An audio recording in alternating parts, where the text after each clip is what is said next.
رمضان کا مہینہ آنے والا ہے.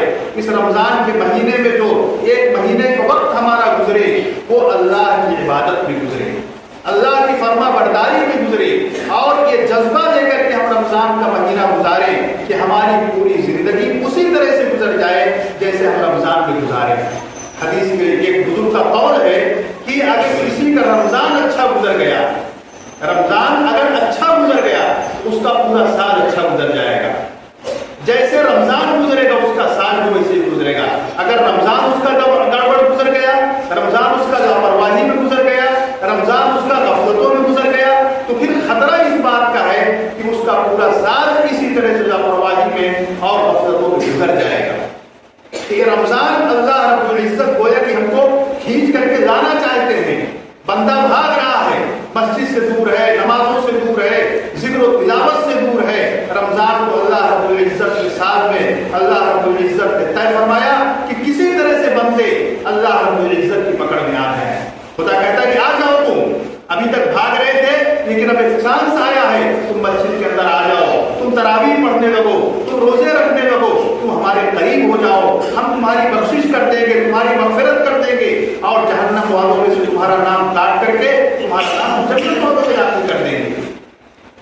یہ جو رمضان کا موقع آ رہا ہے یہ بڑا ہی بہترین موقع ہے ہمیں اللہ کا قرب حاصل کرنے کے لیے, اللہ کی محبت حاصل کرنے کے لیے.